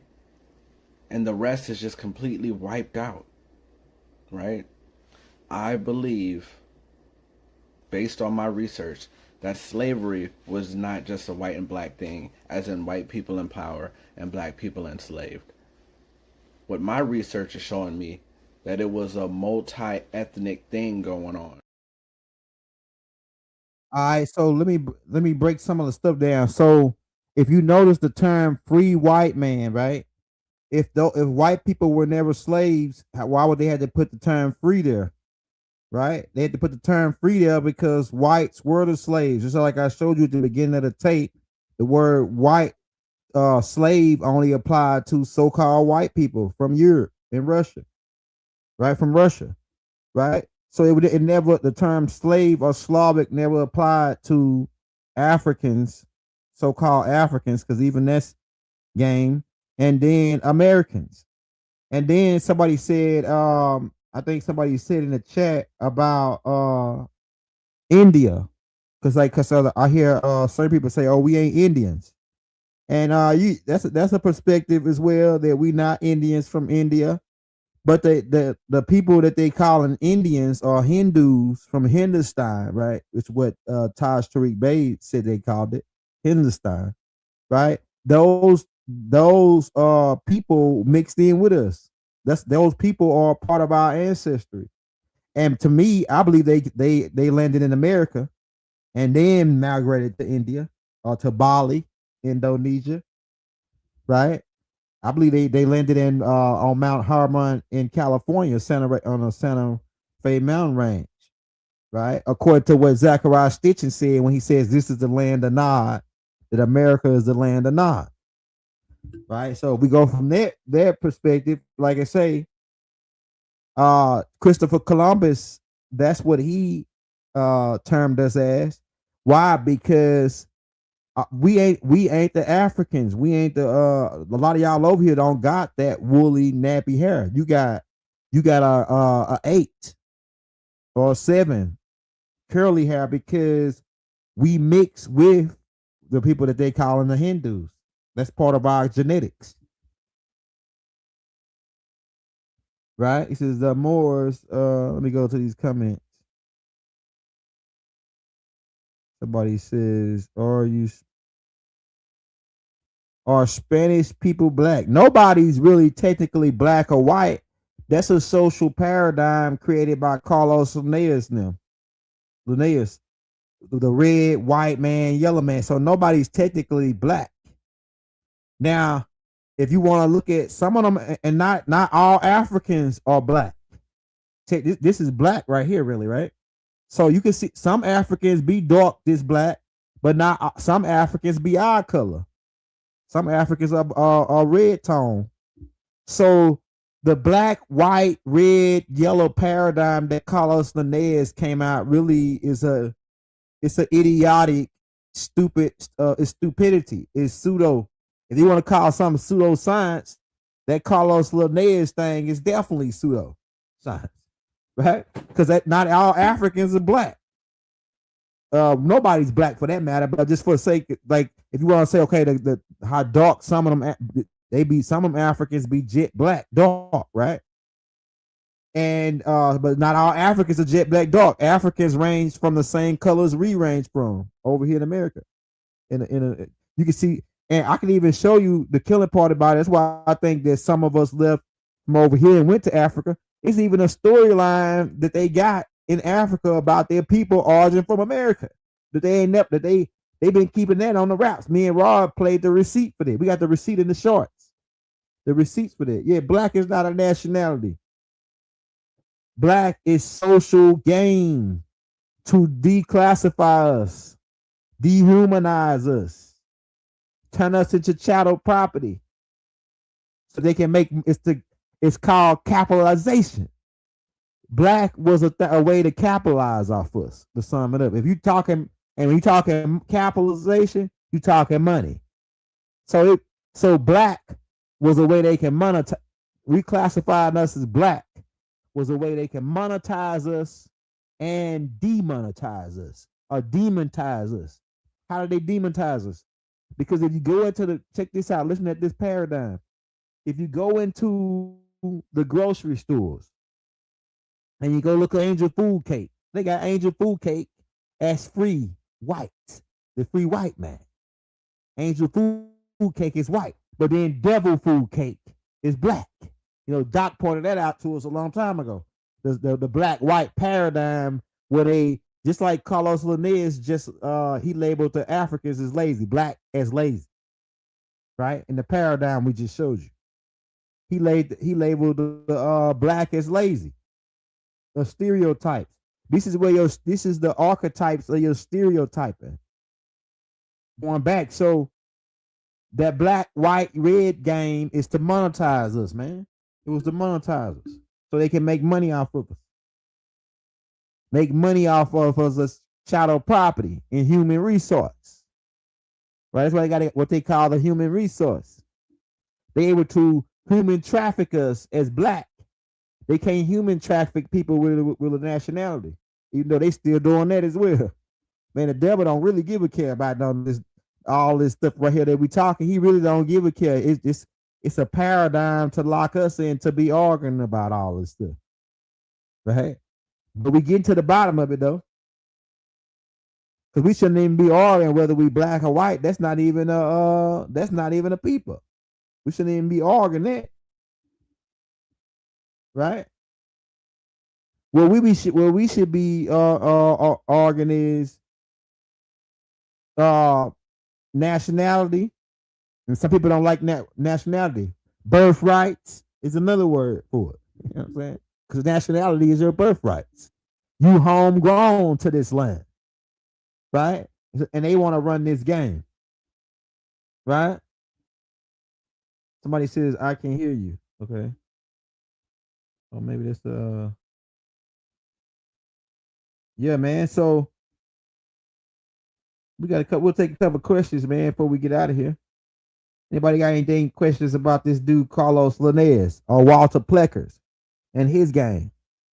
If you wasn't white, then you got labeled as black, Negroes, and coloreds, and you got the white people, and then they came out with the Dawes Roll so that these free white people who were immigrants can steal your land farther. The Dawes Roll, the Homestead Act, the Indian Removal Act. Well, they didn't remove us from our land. They removed us from our land by reclassifying us.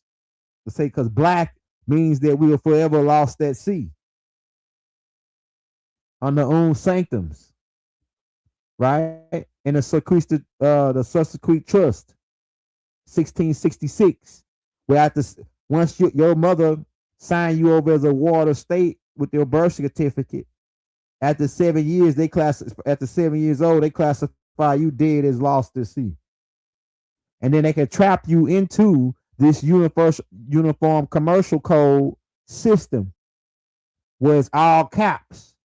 Everything, all crimes are commercial in this system. It's the matrix. It's the real matrix, literally. It's a real matrix, man. It says, somebody says, go in on how some of the tribes took those orphan tribes. Oh, yes, okay. Some of our tribes, the orphan train was a setup so some of our tribes would take these people in. And you got to keep in mind when you're dealing with adoption. If you adopt a child, they become your child, your biological. We try to cut what I said. Let me read it. If you adopt a kid in the uniform commercial system, that kid becomes more of your kid than your real blood biological kid. Can you hear me? Says somebody says sounds muffled. That's interesting. Hey, it's my sound muffled. It's too loud or something. Right? So the orphan trains were they hit us in all kind of ways. Like I say, with they imported immigrants. They used the orphan train to get you to adopt these people into our tribe. Next thing you know, the chief, their family members is getting killed off, and then these people are left with the inherited and the birthrights. But they were orphans. They wasn't even indigenous people, right? So that was the orphan train's game, right? The orphan train was to get us to adopt these immigrants into our tribe. And when we adopt them into our tribe, they become more, like I say, when you adopt somebody in the uniform commercial system, they become more of your child than your blood child. And so then you can begin to understand and see, not only that too, We're dealing with Andrew Jackson's and his soldiers molesting and raping our women and children and producing children. And those children being given birthrights on the East Coast. Right? Ho Shin and them had already mixed in with us. We allowed Ho Shin and them to mix in with us.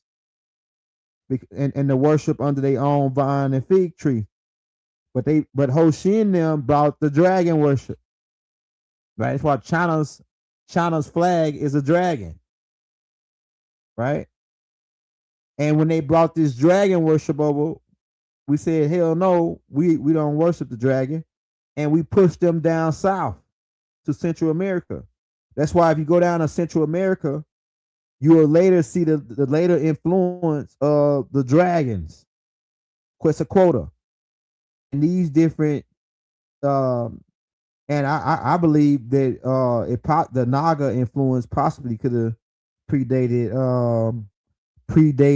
Ho Shin down in Central America, right? The Naga influence, because the Nagas, they came billions of years ago and landed in South America.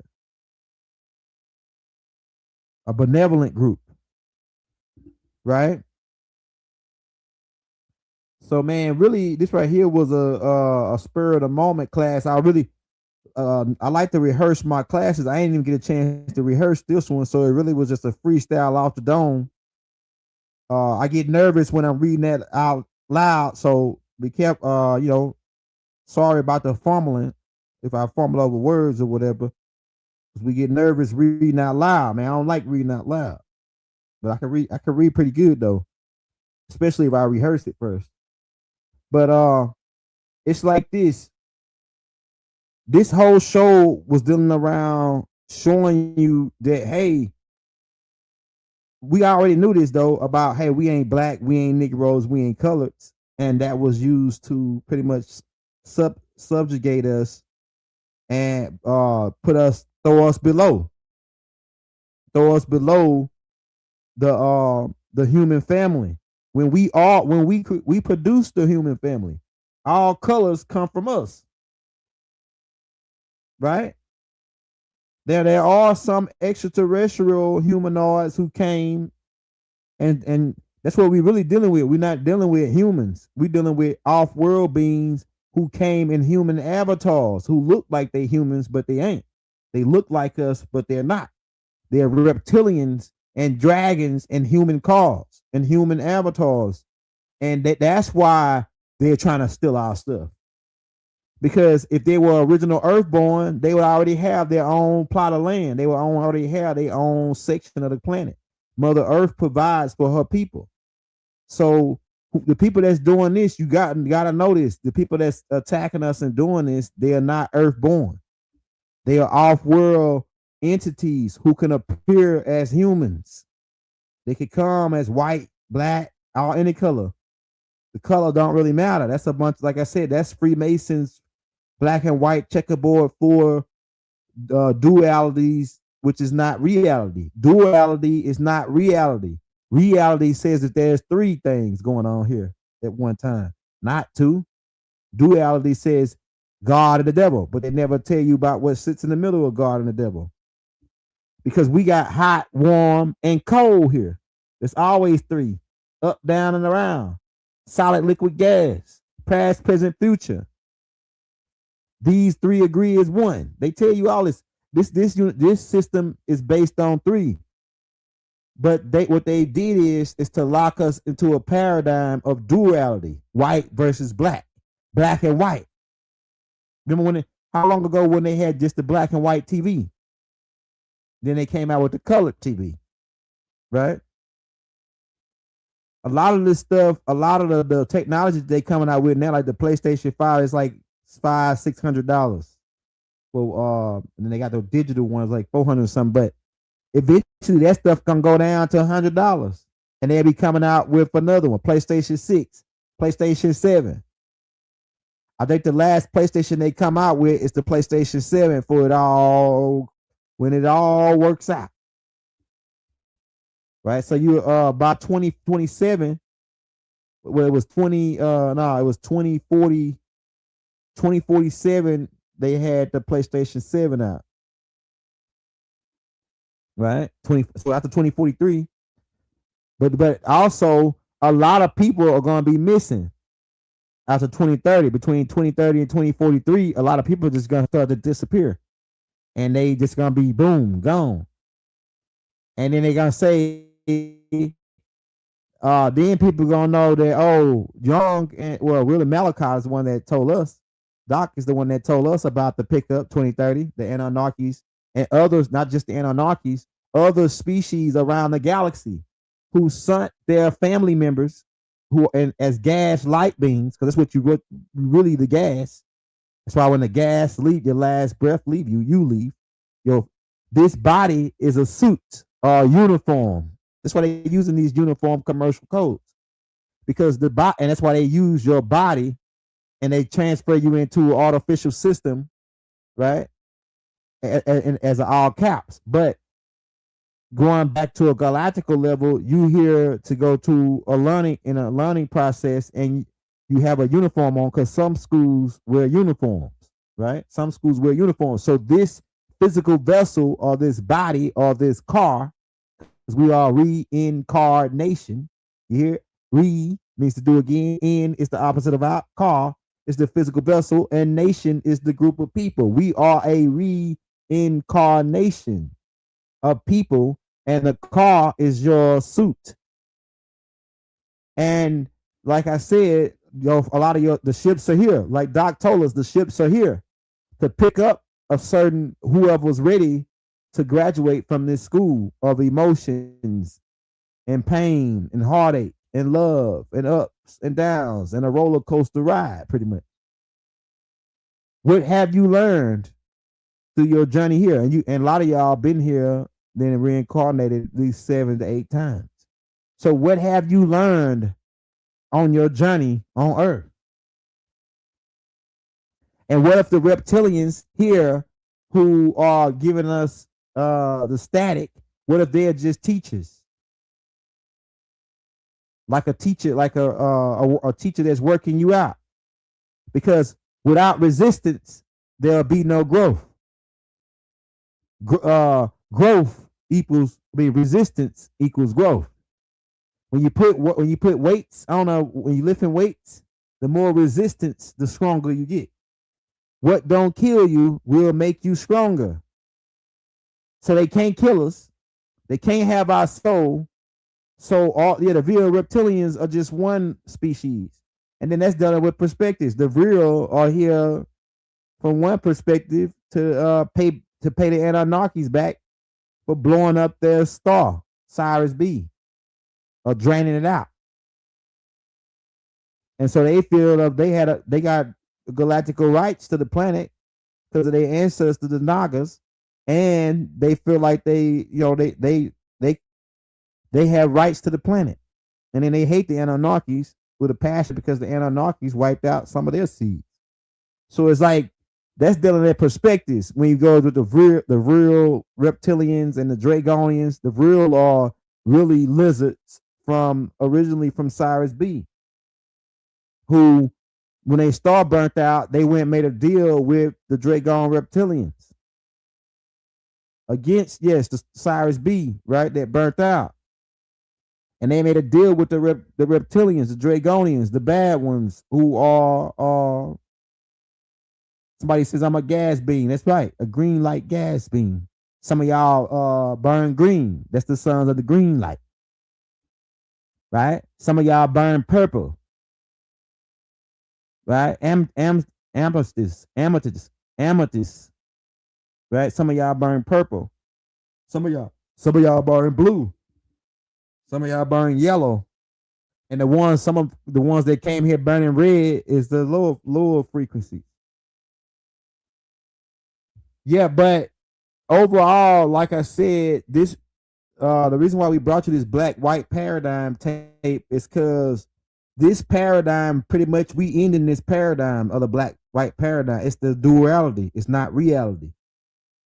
Reality is we are not black.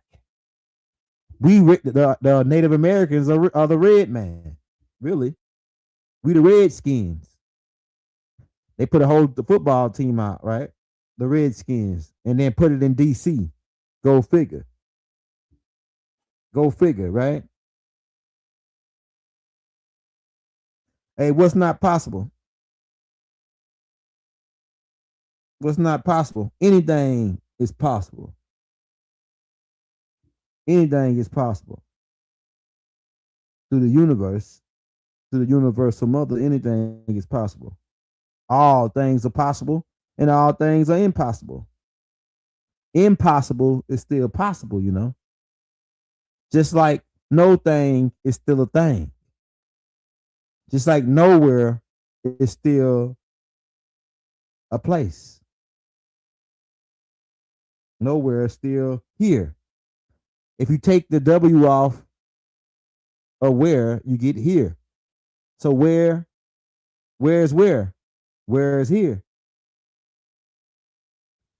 It says multi-copper people. We different. We range in skin tones, but if you want to go with Carlos Linnaeus paradigm, we would be the red man, not the black man.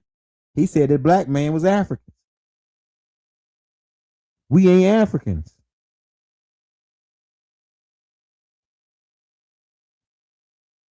We are kin to the Africans.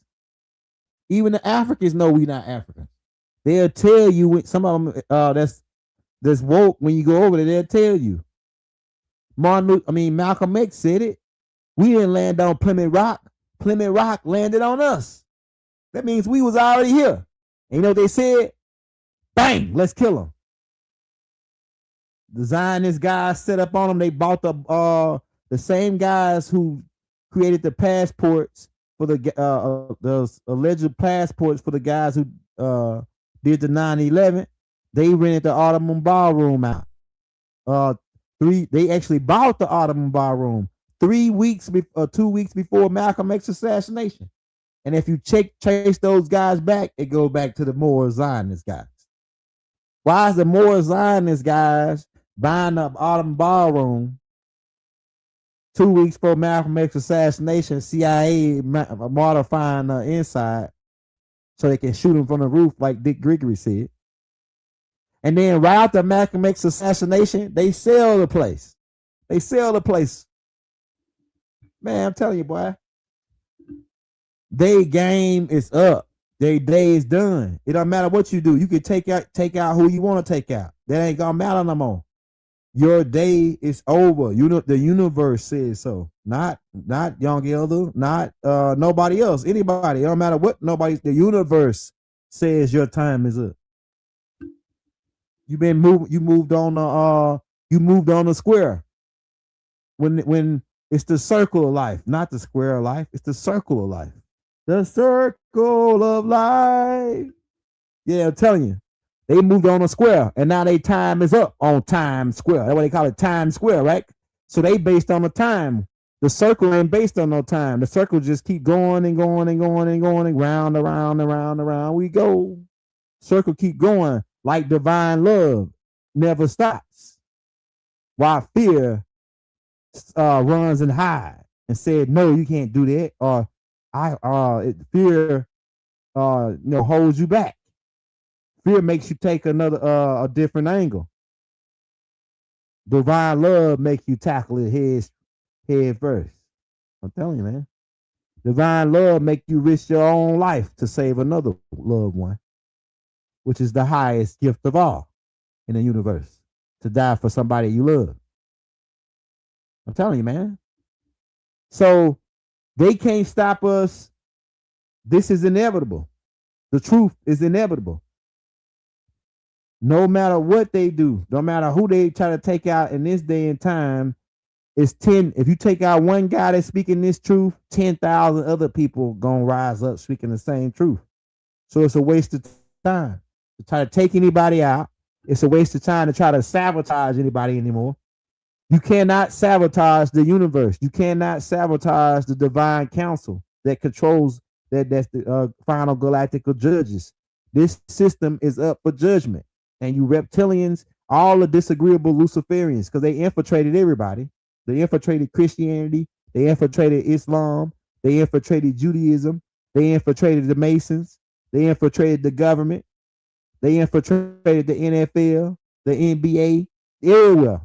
That's their whole game. Luciferians' whole game is infiltration.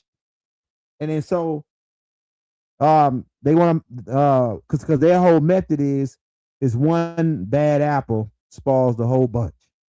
So if they can get that one bad apple in your group, they can take your whole group down based on that. That's what they did to Doc. That's what they did to Larry Hoover. That's what they did to Jeff Ford. That's what they did to H. Rap Brown. That's what they did to the Black Panthers. That's what they did to the Crips and the Bloods.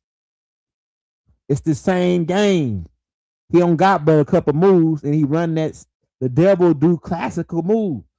He only do the Luciferians. They don't use classical moves, man. That's how you know who they are. They got, you know what a classical move is? Get his own brother to betray him. Get his own brother to stab him in the back. It's called the Judas effect, right? It's the classical move, man. So if you go back and study COINTELPRO Operation CIA, which is Knights of Templar, worldwide operations, you will see they use your own people to take you down. It's the classical move, man. The Judas effect. So yeah, be careful who you make get close to you. Somebody said the Indian is the red man, right? Based on Carlos Linnaeus documents, the red man is the Americans. And so that'll be us. We are the red man if you look at it. You know, my brother's name is Chief Red Rabbit. That's what my granddaddy called him, Chief Red Rabbit. Because he was red, and he had two big rabbit front teeth at the front when he was little. So he called him Chief Red Rabbit. You know what I'm saying? That's how we gave our names. We always gave tribal. A lot of y'all got tribal call signs or spiritual names that's connected with a totem animal on the land. That's how we like these names that they try to put us into this paradigm, this artificial paradigm with these all caps and this and that, right? But like I said, a lot of y'all have tribal names. You might call them at this point nicknames because they translated into, okay, we'll give you a nickname. You know, nickname is your tribal, connected with your tribal name. Although they leaned it more out of, some of y'all still got totem pole names like Snake, Bird. I know ain't her nickname Bird. You got a lot of people got those tribal names. It's Bucky Den, right? Bucky Den. My little brother named Bucky, right? That's his name Bucky. Then my sister named Buffy, the vampire slayer. Why? Because she bite people. Like my sister, her finishing move when she fighting is to bite you. Man, she'll lock down like a snapping turtle on you, boy. And if she and I'll tell you, man, my sister, like little kids are dangerous when they don't know that stuff hurt. Like imagine my sister took a cup like this and broke it over my head when I was a kid. I think I was stole something from her, candy or something that she was messing with. And then I turned my back on her, boy, thinking that it wasn't gonna happen. And bow, boy, she broke a cup like this over my head. Broke that joke because of the head, man. She's like 3 or 4 years old. And then, but don't let her get close up on you, boy. You turn your back, let my sister get up on you, boy. She'll bite you. She biting. She stopped biting though once she found out that people had AIDS. Biting ain't a good move when it's AIDS and all these. You know what I'm saying? Biting ain't a good fighting move. Although biting can get you out of a lot of situations, but she was definitely a biter, and that's why they call her Buffy the Vampire Slayer. My sister will bite the hell out of you, boy. I'm telling you, and take a chunk. When she bites you, she take a chunk out, like she really trying to eat you. She didn't know no better. She really was trying to eat your ass, Buffy, man. And she'll tattletale like a mud, boy. She'll tell on. Look, the babies out, like the baby brother or baby sister, they are always tattletellers. I'm telling you, man, it's part of the tribe, right? Man, taking my little sister with you was you might well take a recorder and film the whole thing. Hey, my mama, she said do it on purpose. Make us take our little sister with us, because all she gonna do is when we come back, if she want to find out if we did something bad or did anything, all she gonna do is play on my sister like a damn tape recorder or like a VCR recorder. She just hook her up to the TV and press play, and she gonna play the whole damn, tell her the whole damn what happened. Oh yeah, he went up in there, he stole the candy. She gonna tell everything. So it's like if you take my little sister with you, and some of y'all probably could test to this. Your little sister, a little brother probably was the same way. You take them with you, you might well take a camera guy and a whole camera crew and record. They record because she'll get different angles. Like she got more than one camera. She telling from different angles. You know, she'll tell on you from different angles. I'm telling you, man. I'm telling you. And Hakeem, he the same way with Haru. He tell on Haru all the time. He always telling on Haru. Right? So the little brother, little sister always tell a tale. But on that note, man, we're gonna let them get some sleep, man. Let y'all get some sleep. We out of here, man. Young TV. Hit that like, hit that subscribe button, man. If you want to show us some love. We left the Cash App in the links. We still got those 8 books for the $45 donation to the Cash App. Our PayPal. Leave your links in the email. Leave your emails in that link, and we'll send you the 8 books over in PUF form. Me and Rod probably gonna be back Wednesday. I hope Rod is good. He had a family situation where they had to, take care of that family. It was a real deal family situation too. So send all your good energy towards Rod and his family, right? Because it's a real deal situation. I'm not gonna speak on it. I'll let Rod speak on it if he won't.